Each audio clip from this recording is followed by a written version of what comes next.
Kung sa Pilipinas, halos araw-araw laman ng balita ang mga anomalya, nawawalang pondo at mga proyektong hindi natutupad. Na-try mo na bang magtanong sa sarili mo? Meron pa kayang bansa sa mundo na halos walang korupsyon? Parang imposible, di ba? Pero ang totoo, meron. At kapag narinig mo ang mga bansang ito, siguradong mapapaisip ka, sana all. Kaya sa videong ito, pag-uusapan natin ang 5 pinakamalinis at pinakatapat na bansa sa buong mundo ayon sa Corruption Perceptions Index 2024. Siguradong mapapawaw ka, hindi lang sa kanilang gobyerno, kundi pati sa kalidad ng buhay ng kanilang mamamayan. Unang-una sa ating listahan, ang Sweden. Kung narinig mo na ang bansang ito, baka agad pumapasok sa isip mo ang malamig na klima, magandang tanawin at ang sikat na IKEA.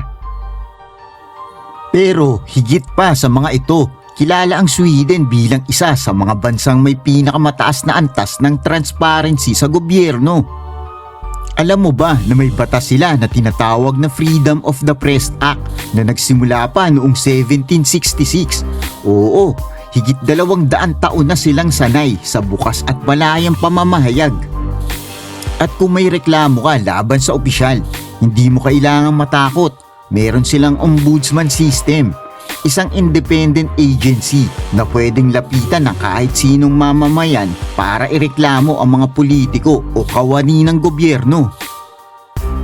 Ang resulta, libreng healthcare, libreng edukasyon mula elementarya hanggang kolehiyo, at may dagdag pang student allowance at pautang na mababa ang interes.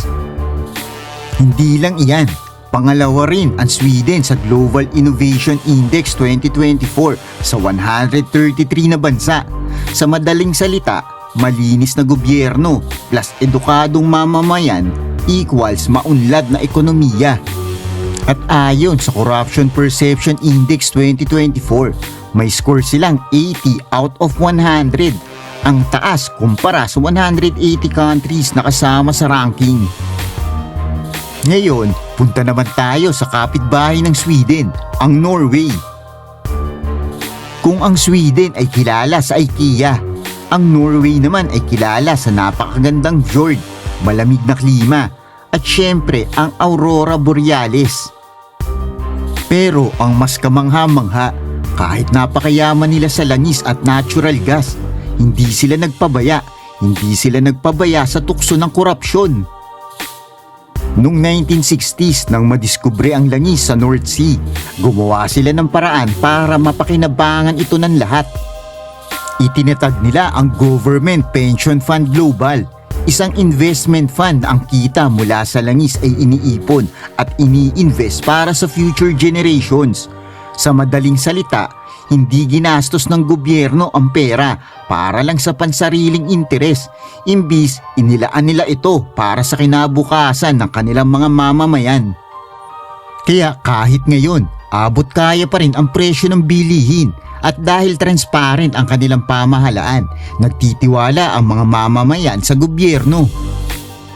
Kaya naman nakakuha ang Norway ng 81 over 100 sa Corruption Perception Index. Okay, sunod na bansa naman tayo. Sino rito ang pangarap makapunta sa New Zealand? Bukod sa magagandang tanawin at lokasyon ng pelikulang Lord of the Rings, kilala rin ito bilang isa sa pinakamalinis ang gobyerno sa buong mundo. May score silang 83 over 100 sa Corruption Perception Index 2024. Paano nila nagawa ito? Una, may malakas silang democratic institutions at independent judiciary.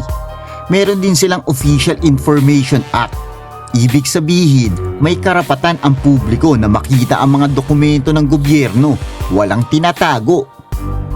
At dahil dito, mataas ang tiwala ng tao sa kanilang mga leader.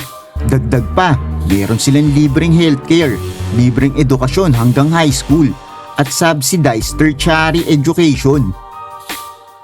At kung safety at peace ang pag-uusapan, pasok din ang New Zealand sa mga top spot ng Global Peace Index.